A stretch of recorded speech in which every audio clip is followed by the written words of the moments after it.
Just want to wish Richard Lake all the best of luck for his Pan Celtic as well. He's starting today, I think, in a few hours' time, maybe. And you can watch him on his Lost Dot tracker. Yeah, poor bloke, putting himself through it again, but I think he's been looking forward to this race for quite some time. So yeah, good luck to Richard on that one, and I wish you all the best, mate.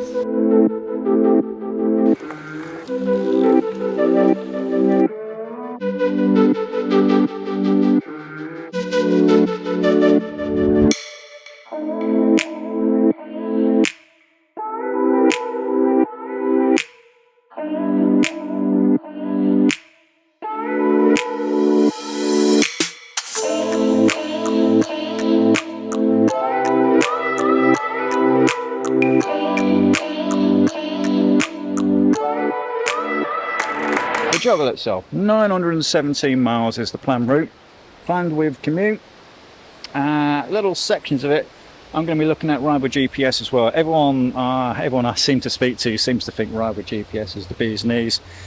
I've tried a few bits of it and it does look really tasty, so I'm going to be using commute as the main sort of block. Strava for the currently for the heat map to see where people are riding and where I've been as well before on it. And then once that is sort of there, I'm then going to be chucking it into ride with GPS to see if there's any alternatives or better rides or easier ways. Less climbing, I suppose, is the obvious thing. First day of the Jogle from John at Groats to Inverness is going to be probably the benchmark for the rest of the ride. I've got absolutely no doubt in my mind 100 miles a day is certainly fine, and the tests I've been doing with myself, my fitness, and the bikes I've been riding as well, I don't think I'm going to have any problems with 100 miles, even if it splits it down into, you know, 30 mile rides and then 10 miles to finish off. I think that'll be certainly doable for me in my current fitness state. Whether I can do it again and again for, you know, 8, 9, 10 days is another question, but yeah, I think 100 miles a day is going to be fine.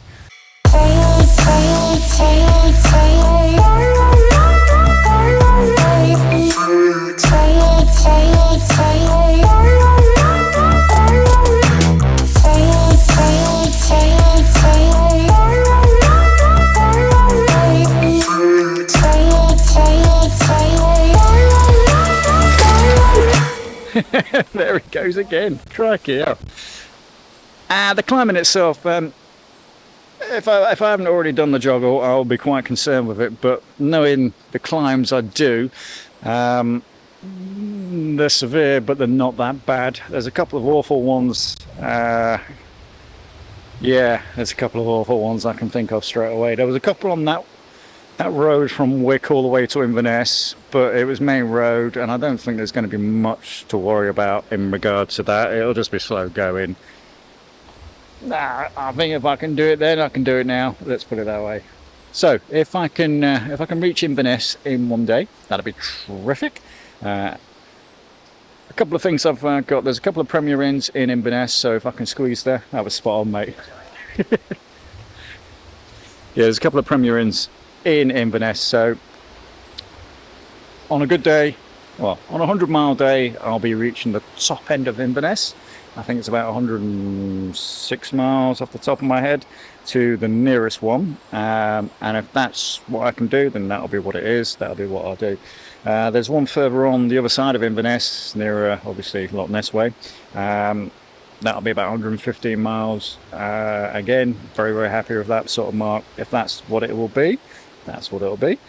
If I can really push all the stops out on that first day and get as far as Loch Ness itself, there will be a hotel there as well for me, and a couple other things as well, but I'll not go into that just yet. That will probably be, and it is, 146 miles I think to Loch Ness from John O'Groats along that, yeah, along the coastal route. That is. If I'm going to get there, then the next step will be trying my utmost best to get all the way to Glasgow, or the north of Glasgow, by the next day, which will be an extreme effort on my part. I think that's 12,000 feet of climbing for that day. I don't think that's going to be doable, but yeah, I think with the route I'm building, I'm building in 3 routes really, 100 mile, 120 and 150 miles per day with the stops, because obviously I want to make sure that I've got somewhere, whether it be a guest house, a hotel, or even just a bivvy bag, which will be going with me, by the way. Brilliant. The only problem with Scotland is the damn midges, of course. I've had a couple of here we go.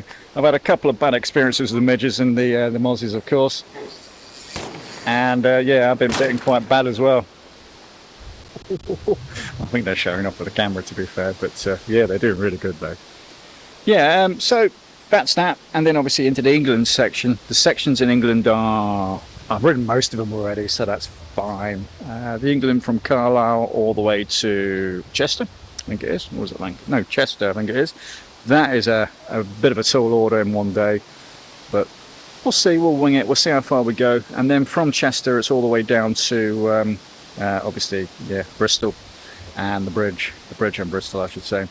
At that point I'll know what the end game will be. It's, even though it's just on turning right as you look down cycling, that long section is a 2-day or 3-day event normally. It's extremely bad and slow. Some real shitty roads as well down there. That A38 is extremely dangerous and does claim a few lives every year as well for cyclists. So I'll need to watch myself, and I'll need to plan that as well.